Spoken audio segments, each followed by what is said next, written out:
Hello നമസ്കാരം. ധനകാര്യത്തിൻ്റെ അടുത്ത എപ്പിസോഡിലേക്ക് എല്ലാവർക്കും സ്വാഗതം.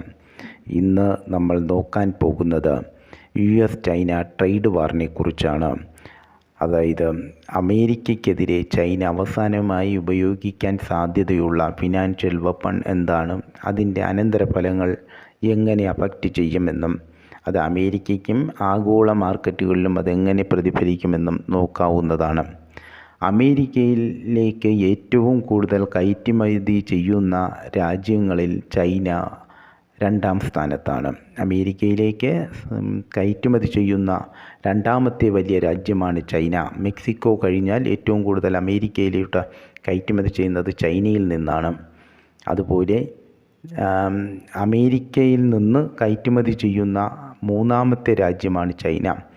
ഇത് കാനഡയും മെക്സിക്കോയും കഴിഞ്ഞാൽ ഏറ്റവും കൂടുതൽ അമേരിക്കൻ ഉൽപ്പന്നങ്ങൾ കയറ്റി അയക്കുന്നത് ചൈനയിലോട്ടാണ്. അതായത് അമേരിക്കയിലോട്ട് ചൈന കയറ്റുമതി ചെയ്യുന്നത് ഏതാണ്ട് $438.9 ബില്യൺ ഉൽപ്പന്നങ്ങളാണ്. ഇതിൽ 55% ഇലക്ട്രോണിക് സാധനങ്ങളാണ് വരുന്നത്. മൊബൈൽ ഫോൺ, കമ്പ്യൂട്ടർ, ടോയ്സ് തുടങ്ങിയവയാണ് ഇതിൽ പ്രധാനമായും വരുന്നത്. ചൈനയിലേക്ക് അമേരിക്ക കയറ്റുമതി ചെയ്യുന്നത് $147.8 ബില്യൺ ഉൽപ്പന്നങ്ങളാണ്. ഇതിൽ പ്രധാനമായും primary semi conductor, fossil fuels, കാർഷിക ഉൽപ്പന്നങ്ങൾ എന്നിവ പെടുന്നു. ഇതിൽ ഡെഫിസിറ്റ് എന്ന് പറയുന്നത് $295.4 ബില്യൺ ഡെഫിസിറ്റാണുള്ളത്. ഇവർ തമ്മിലുള്ള അന്തരം, അമേരിക്ക കയറ്റി അയക്കുന്നതും അമേരിക്കയിലോട്ട് കയറ്റി അയക്കുന്നതും തമ്മിലുള്ള അന്തരം എന്ന് പറയുന്നത് $295.4 ബില്യൺ ഡെഫിസിറ്റുണ്ട്, കമ്മിയുണ്ട്. ഇനി അടുത്തിടെ നടന്ന സംഭവങ്ങളുടെ നാൾ വഴികളിലോട്ട് നോക്കാവുന്നതാണ്. ഏപ്രിൽ 1 അമേരിക്ക 34% അധിക താരിഫ് ചൈനീസ് ഉൽപ്പന്നങ്ങൾക്ക് ചുമത്തുന്നു. അങ്ങനെ ടോട്ടൽ 54%. ഏപ്രിൽ 4 മറുപടിയായി ചൈന 34% തീരുവ, അതായത് താരിഫ് അമേരിക്കൻ ഉൽപ്പന്നങ്ങൾക്ക് ഏർപ്പെടുത്തി.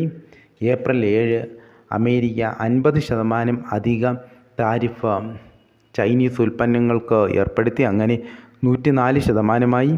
ഏപ്രിൽ 9 മറുപടിയായി ചൈന 84% താരിഫ് അമേരിക്കൻ ഉൽപ്പന്നങ്ങൾക്ക് ഏർപ്പെടുത്തി. അവസാനമായി ചൈനയ്ക്കെതിരെ 145% അധിക താരിഫ് അമേരിക്ക ഏർപ്പെടുത്തി.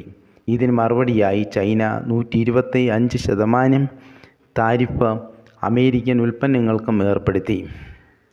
ഇനി നമ്മൾ നോക്കാനുള്ളത് ചൈന എന്തു ചെയ്യും എന്നുള്ളതാണ്. ഇനി അടുത്ത മറുപടിയായി ചൈന എന്തു ചെയ്യും എന്നുള്ളതാണ് നമുക്ക് നോക്കാനുള്ളത്. സ്വാഭാവികമായും ഒന്നാമത് ചെയ്യാൻ പോകുന്നത് അമേരിക്കൻ തീരുവ കൂട്ടുന്നതിന് മറുപടിയായി അമേരിക്കൻ ഉൽപ്പന്നങ്ങൾക്ക് താരിഫ് കൂട്ടുക എന്നുള്ളതാണ്. രണ്ടാമത്തത് US ബോണ്ടുകൾ വിറ്റഴിക്കുക എന്നുള്ളത്. എന്താണ് US ബോണ്ടുകൾ? US ബോണ്ടുകൾ പ്രധാനമായും US ട്രഷറി ബോണ്ടുകൾ, US സർക്കാർ പുറപ്പെടുവിക്കുന്ന കടപ്പത്രങ്ങളാണ്. സർക്കാർ ചെലവുകൾക്കും കടങ്ങൾ തിരിച്ചടയ്ക്കുവാനും പണം സമാഹരിക്കാൻ ഇവ ഉപയോഗിക്കുന്നു.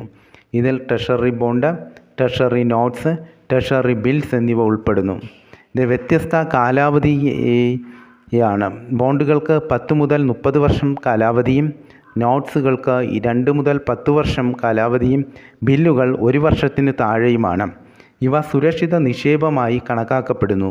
അതുകൊണ്ട് തന്നെയാണ് വിവിധ രാജ്യങ്ങളിലുള്ള നിക്ഷേപകർ അമേരിക്കൻ ബോണ്ടുകൾ വാങ്ങുന്നത്. ആരാണ് വാങ്ങുന്നത്? വിദേശ സർക്കാരുകൾ, അതായത് ചൈന, ജപ്പാൻ തുടങ്ങിയ രാജ്യങ്ങൾ. ചൈനയുടെ കൈവശം ഏതാണ്ട് $800 ബില്യൺ ബോണ്ടുകളുണ്ട്. ജനുവരി 2025 കണക്കനുസരിച്ച്. അടുത്തത് ധനകാര്യ സ്ഥാപനങ്ങൾ വാങ്ങും. ബാങ്കുകൾ, മ്യൂച്വൽ ഫണ്ടുകൾ, പെൻഷൻ ഫണ്ടുകൾ എന്നിവ വാങ്ങും. പിന്നെ കേന്ദ്ര ബാങ്കുകൾ വാങ്ങും. US ഫെഡറൽ റിസർവ്, മറ്റ് രാജ്യങ്ങളുടെ കേന്ദ്ര ബാങ്കുകൾ എന്നിവ വാങ്ങും. അതുപോലെ റീറ്റെയിൽ നിക്ഷേപകരും വാങ്ങും. എങ്ങനെയാണ് ബോണ്ടുകൾ പ്രവർത്തിക്കുന്നത്? ഒന്ന്, US treasury department, US treasury ഇത് ഇഷ്യൂ ചെയ്യുന്നു. ട്രഷറി ബോണ്ടുകൾ ലേലം വഴി വിറ്റഴിക്കുന്നു. നിക്ഷേപം വാങ്ങുന്നതിന് ഒരു നിശ്ചിത തുക ആവശ്യമായി വരുന്നു. അതായത് ഫേസ് വാല്യൂ ഉദാഹരണത്തിന് $1000 നൽകുന്നു. പലിശ ബോണ്ടിൻ്റെ കാലാവധി വരെ സർക്കാർ നിശ്ചിത ഇടവേളകളിൽ സാധാരണയായി 6 മാസം കൂടുമ്പോൾ പലിശ, അതായത് കൂപ്പൺ പേയ്മെൻറ്റിനാണ് പലിശ എന്നുള്ളത് നൽകുന്നു. മെച്യൂരിറ്റി കാലാവധി അവസാനിക്കുമ്പോൾ ഫേസ് വാല്യൂ തിരികെ നൽകും. വിൽപ്പനയും പലിശയും. വിൽപ്പന ബോണ്ടുകൾ മെച്യൂരിറ്റിക്ക് മുൻപ് ദ്വിതീയ മാർക്കറ്റിൽ, അതായത് സെക്കൻഡറി മാർക്കറ്റിൽ വിപണിയിൽ വിൽക്കാം. വില പലിശ നിരക്കിനെ ആശ്രയിച്ചിരിക്കുന്നു. പലിശ നിരക്ക് ഉയരുമ്പോൾ ബോണ്ടിൻ്റെ വിപണി മൂല്യം കുറയുന്നു. കാരണം പുതിയ ബോണ്ടുകൾ ഇറക്കുന്നതിന് ഉയർന്ന പലിശ വാഗ്ദാനം ചെയ്യേണ്ടി വരുന്നു. പലിശ നിരക്ക് കുറയുമ്പോൾ പഴയ ബോണ്ടിൻ്റെ ഉയർന്ന പലിശ നിരക്കുകൾ ഉള്ള ബോണ്ടിൽ കൂടുതൽ വിൽക്കപ്പെടുന്നതും വില ഉയരുകയും ചെയ്യുന്നു. പലിശ ബോണ്ടിൻ്റെ കൂപ്പൺ നിരക്ക് വാങ്ങുമ്പോൾ തീരുമാനിക്കപ്പെടുന്നു. അതിൽ മാറ്റം വരുന്നില്ല. അതായത് കൂപ്പൺ എന്ന് പറയുന്നത് നിശ്ചിത പലിശ നിരക്കാണ്. എന്നാൽ വിപണിയിൽ പലിശ നിരക്ക് മാറുമ്പോൾ ബോണ്ടിൻ്റെ ഈൽഡിൽ മാറ്റം വരുന്നു. ഈൽഡ് എന്ന് പറയുമ്പോൾ യഥാർത്ഥ വരുമാനത്തിൽ വ്യത്യാസം വരുന്നു. അതായത് ബോണ്ടിൻ്റെ കൂപ്പൺ നിരക്ക് നേരത്തെ വാങ്ങുമ്പോൾ തീരുമാനിക്കുന്നു, അതിന് മാറ്റം വരുന്നില്ല. എന്നാൽ വിപണിയിൽ പലിശ നിരക്ക് മാറുമ്പോൾ ബോണ്ടിൻ്റെ ഈൽഡിൽ വ്യത്യാസം വരുന്നു. ഈൽഡ് മാറുന്നു. ഈൽഡെന്ന് ഉദ്ദേശിക്കുന്നത് യഥാർത്ഥ വരുമാനമാണ്. Yield is equal to, yield നമുക്ക് എങ്ങനെ കണക്കൂട്ടാമെന്നുള്ളത്. ഈൽഡെന്ന് പറയുന്നത് വാർഷിക പലിശ കൊടുക്കുന്നതിനെ ബോണ്ടിൻ്റെ നിലവിലെ വിപണി വില കൊണ്ട് ഡിവൈഡ് ചെയ്യുക എന്നുള്ളതാണ്. ഉദാഹരണത്തിന് $1000 വിലയുള്ള ബോണ്ടിന് 3% കൂപ്പൺ നിരക്കെങ്കിൽ വിപണിയിലെ വില 900 ആയാൽ ഈൽഡ് എന്ന് പറയുന്നത് 30/900, അതായത് 3.33% വരും. അതായത് 1000-ൻ്റെ 30% കൂപ്പൺ റേറ്റ് എങ്കിൽ വിപണിയിലെ വില 900 ആയാൽ ഈൽഡ് കണക്ക് കൂട്ടുമ്പോൾ വാർഷിക പേയ്മെൻറ്റ് പലിശ 30 അതായത് 1000-ൻ്റെ 3% /900, അതായത് നിലവിലെ വിപണി വില. അത് കിട്ടുന്നതിനുള്ള അതിൻ്റെ ഈൽഡ് പറഞ്ഞത് 3.33%. ഇനി വില 1100 ആയാൽ 900-ൽ നിന്നും ബോണ്ടിൻ്റെ വില വിപണിയിലെ വില 1100 ആയാൽ ഈൽഡ് എന്ന് പറയുന്നത് 30/1100 2.73% കുറയും. 2.73% അമേരിക്കയിലെ പ്രത്യാഘാതങ്ങൾ എന്താണ്? ചൈന ബോണ്ട് വിൽക്കുന്നത് കൊണ്ട് അമേരിക്കയിൽ ഉണ്ടാകുന്ന പ്രത്യാഘാതങ്ങൾ എന്താണ്? ബോണ്ട് വില കുറയും, ഈൽഡ് ഉയരുകയും ചെയ്യും. ചൈന ബോണ്ടുകൾ വൻതോതിൽ വിൽക്കുമ്പോൾ വിപണിയിലെ ബോണ്ടുകളുടെ വിതരണം വർദ്ധിക്കുന്നു. ഇത് ബോണ്ടിൻ്റെ വില കുറയുകയും ഈൽഡ് പലിശ നിരക്ക് ഉയർത്തുകയും ചെയ്യും. ഉദാഹരണത്തിന് 10 വർഷ ട്രഷറി ഈൽഡ് 4.5%-ൽ നിന്ന് 5% അല്ലെങ്കിൽ അതിന് മുകളിൽ ഉയർന്നേക്കാം.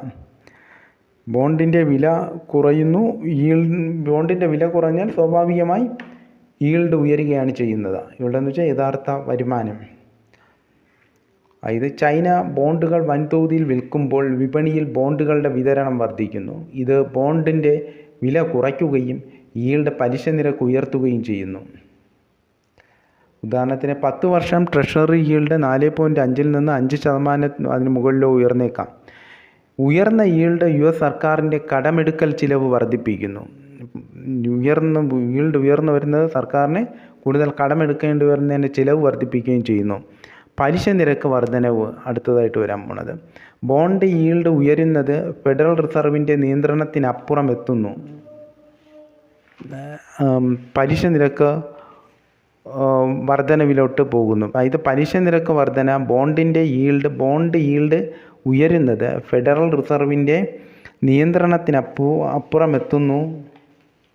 പലിശ നിരക്ക് ഉയർത്തും. ഇത് ഭവന വായ്പകൾ, കാർഷിക വായ്പകൾ, ബിസിനസ് വായ്പകൾ എന്നിവയുടെ ചിലവ് വർദ്ധിപ്പിക്കും. അതിൻ്റെ ഉപഭോഗവും നിക്ഷേപവും കുറയുകയും ചെയ്യുന്നു.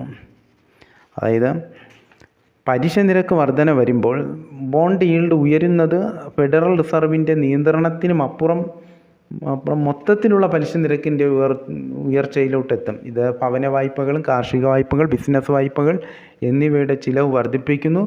ഉപഭോഗവും നിക്ഷേപവും കുറയുന്നു. സ്റ്റോക്ക് മാർക്കറ്റിൽ മൂവ്മെൻറ്റ് ചാഞ്ചാട്ടമുണ്ടാകും. ഉയർന്ന പലിശ നിരക്കുകൾ ഓഹരികളുടെ ആകർഷണം കുറയ്ക്കുകയും പ്രത്യേകിച്ച് ടെക് കമ്പനികളുടെ ഇത് സ്റ്റോക്ക് മാർക്കറ്റിൽ ഇടിവിന് കാരണമാകുന്നു. ഇത് സ്റ്റോക്ക് മാർക്കറ്റിൽ ഓഹരി വിപണിയിൽ ചാഞ്ചാട്ടമുണ്ടാകുന്നു. ഉയർന്ന പലിശ നിരക്ക് ഓഹരികളുടെ ആകർഷണം കുറയ്ക്കുന്നു. പ്രത്യേകിച്ച് ടെക് കമ്പനികളുടെയാണ് ഇത് കൂടുതലായിട്ട് അഫക്റ്റ് ചെയ്യുന്നത്. ഇത് സ്റ്റോക്ക് മാർക്കറ്റിൽ ഇടിവിന് കാരണമാകുന്നു. നിക്ഷേപകർ സുരക്ഷിത ആസ്തികളിലേക്ക്, ഉദാഹരണം സ്വർണത്തിലോട്ടും അതുപോലുള്ള നിക്ഷേപങ്ങളിലോട്ടും തിരിയും.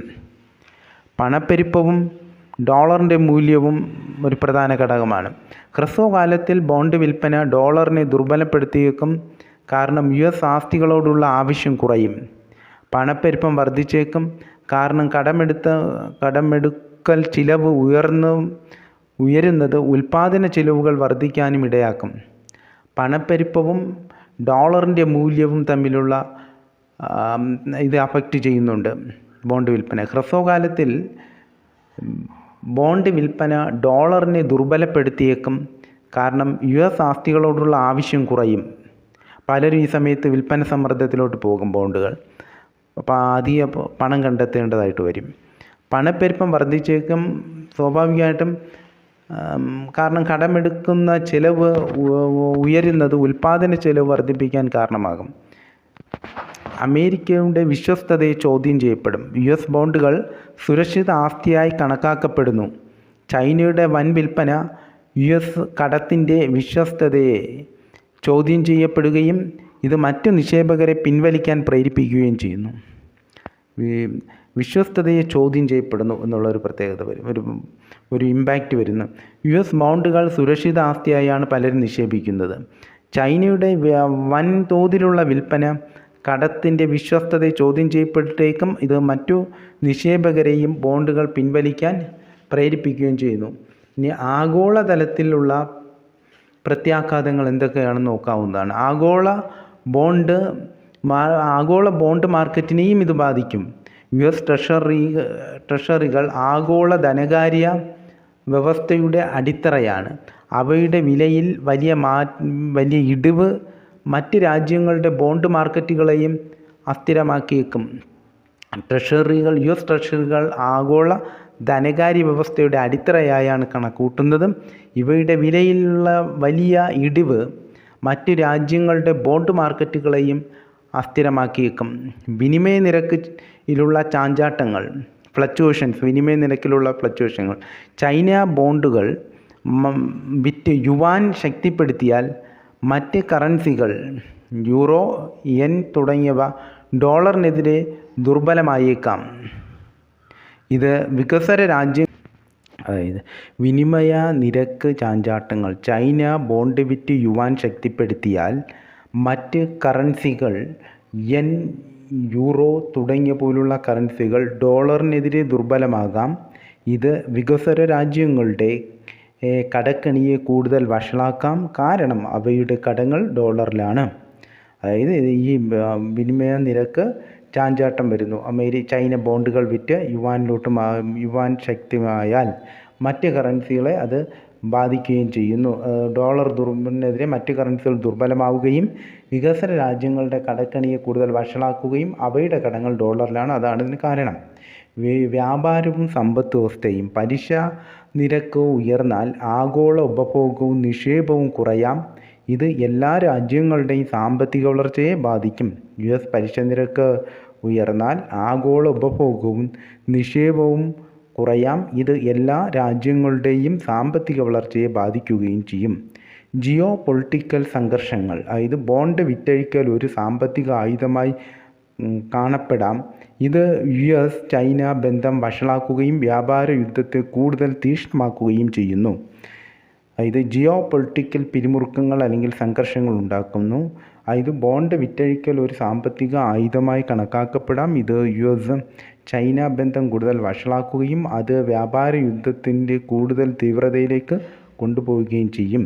മറ്റു രാജ്യങ്ങൾ ജപ്പാൻ, സൗദി തുടങ്ങിയ സമാനമായ രീതിയിൽ സമാനമായ നീക്കങ്ങൾ പരിഗണിച്ചേക്കാം. ഇത് ആഗോള ധനകാര്യ സ്ഥിരതയെ അപകടപ്പെടുത്തുകയും ചെയ്യും. മറ്റു രാജ്യങ്ങളായി ഇപ്പം ഉദാഹരണത്തിന് ജപ്പാൻ, സൗദി ഇങ്ങനെ തുടങ്ങിയ രാജ്യങ്ങൾ സമാനമായ നീക്കങ്ങൾ പരിഗണിച്ചേക്കാം. ഇത് ആഗോള ധനകാര്യ സ്ഥിതിയെ അപകടപ്പെടുത്തുകയും ചെയ്യും. ഇനി അടുത്തത്, എന്തുകൊണ്ട് ബോണ്ട് വിറ്റഴിക്കൽ ഒരു റിസ്ക് ആകുന്നു? അത് ചൈനയ്ക്ക് തന്നെ റിസ്ക് ആയിട്ട് മാറുന്നു എന്നുള്ളതാണ് നമുക്ക് നോക്കാവുന്നത്. അതായത് അവർക്ക് തന്നെ നഷ്ടം സംഭവിക്കും, സ്വന്തം നഷ്ടം അവർക്ക് തന്നെ നഷ്ടം സംഭവിക്കും. അതെങ്ങനെ നോക്കാവുന്നതാണ്. ബോണ്ടുകൾ വൻതോതിൽ വിൽക്കുന്നത് അവയുടെ വില കുറയ്ക്കുകയും ഇത് ചൈനയുടെ അവശേഷിക്കുന്ന ഹോൾഡിങ്സുകളുടെ മൂല്യം കുറയുകയും ചെയ്യുന്നു. ബോണ്ടുകൾ വൻതോതിൽ വിൽക്കുന്നത് അവരുടെ തന്നെ വില കുറയുകയും ബോണ്ടുകളുടെ വില കുറയ്ക്കുകയും അത് ചൈനയുടെ ശേഷിക്കുന്ന ഹോൾഡിങ്സുകളുടെ മൂല്യം കുറയ്ക്കുകയും ചെയ്യുന്നു. യുവാൻ ശക്തിപ്പെട്ടാൽ എന്താണ് സംഭവിക്കുന്നത് നോക്കാവുന്നതാണ്. ഡോളർ ആസ്തികൾ വിറ്റാൽ യുവാൻ സ്വാഭാവികമായും ശക്തമാവുകയും ഇത് ചൈനയുടെ കയറ്റുമതി മത്സരക്ഷമതയെ ദോഷകരമായി ബാധിക്കുകയും ചെയ്യുന്നു. ഡോളറിലുള്ള ആസ്തികൾ വിൽക്കുമ്പോൾ യുവാൻ ശക്തമാകും. ഇത് ചൈനയുടെ കയറ്റുമതി മത്സരക്ഷമതയെ ദോഷകരമായി ബാധിക്കുകയും ചെയ്യുന്നു. ആഗോള അസ്ഥിരത. ചൈനയുടെ സമ്പദ് വ്യവസ്ഥ ആഗോള വിപണികളുമായി ബന്ധപ്പെട്ടിരിക്കുന്നു. ചൈനയുടെ സമ്പദ് വ്യവസ്ഥ ആഗോള വിപണികളുമായി ബന്ധപ്പെട്ടിരിക്കുന്നു.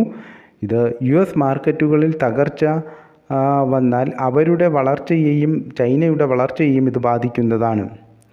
ഇനി പകരം വേറൊരു നിക്ഷേപ മാർഗമില്ല എന്നുള്ളതാണ്. US ബോണ്ടുകളെപ്പോലെ സുരക്ഷിതത്വം ലിക്വിഡിറ്റിയുമായ മറ്റൊരു നിക്ഷേപം കണ്ടെത്താൻ പ്രയാസമാണ്. US ബോണ്ടുകളെപ്പോലെ സുരക്ഷിതത്വം ലിക്വിഡിറ്റിയുമുള്ള മറ്റൊരു നിക്ഷേപം കണ്ടെത്താൻ പ്രയാസമാണ്. യാഥാർത്ഥ്യവും പരിമിതികളും. ചൈനയുടെ 800 ബില്യൺ US ട്രഷറി മാർക്കറ്റിൻ്റെ 800 ബില്യൺ ബോണ്ട് US ട്രഷറി മാർക്കറ്റിൻ്റെ ഏതാണ്ട് 3% വരും. അതായത് US-ൻ്റെ ട്രഷറി ബോണ്ടെന്ന് പറയുന്നത് $28 ട്രില്യൺ ഏതാണ്ട്. ഇത് ഏതാണ്ട് ഒരു 3% ചൈനയുടെ ബോണ്ടുകളാണ്. അതായത് ഒറ്റയടിക്ക് ഇത്രയും വിൽക്കുന്നത് ഫലപ്രദമായ ഒരു നടപടിയുമായിരിക്കുമെന്നും ഇല്ല, ഫലപ്രദമല്ല. അതായത് മൊത്തം ചൈനയുടെ ബോണ്ട് മൂല്യം എന്ന് പറയുന്നത് ചൈനയുടെ കയ്യിലുള്ള US ട്രഷറി ബോണ്ടിൻ്റെ മൂല്യം 800 ബില്യൺ ആണ്. അതേസമയം US ട്രഷറി മാർക്കറ്റിൻ്റെ ബോണ്ട് മൂല്യമെന്ന് പറയുന്നത് $28 ട്രില്യൺ ആണ്. ഏതാണ്ട് ഒരു 3% മാത്രമാണ് ചൈനയുടെ ബോണ്ടുള്ളത്. എന്നാൽ ഇത്രയും ഒറ്റയടിക്ക് വിൽക്കുക എന്നുള്ളതും ഫലപ്രദമല്ല. ഇനി കൺക്ലൂഷൻ. ചൈന US ബോണ്ടുകൾ വിറ്റഴിക്കൽ അമേരിക്കയിൽ ഉയർന്ന പലിശ നിരക്കും സ്റ്റോക്ക് മാർക്കറ്റിൻ്റെ ഇടിവും ഡോളർ ചാഞ്ചാട്ടങ്ങൾ എന്നിവയും ഉണ്ടാകാം. ചൈന US ബോണ്ടുകൾ വിറ്റഴിക്കാൻ തീരുമാനിച്ചാൽ അല്ലെങ്കിൽ വിറ്റഴിച്ചാൽ അമേരിക്കയിൽ ഉയർന്ന പലിശ നിരക്ക് വരികയും സ്റ്റോക്ക് മാർക്കറ്റിൽ ഇടിവ് വരികയും ഡോളറിലെ ചാഞ്ചാട്ടങ്ങൾ ഉണ്ടാവുകയും ചെയ്യും. ആഗോളതലത്തിൽ ബോണ്ട് മാർക്കറ്റിൻ്റെ അസ്ഥിരതയും വിനിമയ നിരക്കിൻ്റെ അസ്ഥിരത, സാമ്പത്തിക മാന്ദ്യം എന്നിവയും ഉണ്ടാകാനുള്ള സാധ്യതയുണ്ട്. ആഗോളതലത്തിൽ ബോണ്ട് മാർക്കറ്റിൻ്റെ അസ്ഥിരതയും വിനിമയ നിരക്കിൻ്റെ അസ്ഥിരത, സാമ്പത്തിക മാന്ദ്യം എന്നിവയും ഉണ്ടാകാം. എന്നാൽ ചൈനയുടെ സ്വന്തം നഷ്ടവും ഉണ്ടാകും. US മാർക്കറ്റിൻ്റെ അഫക്റ്റ് ചെയ്യുന്നതിനോടൊപ്പം തന്നെ ചൈനയെയും ഇത് ബാധിക്കുകയും ചെയ്യും.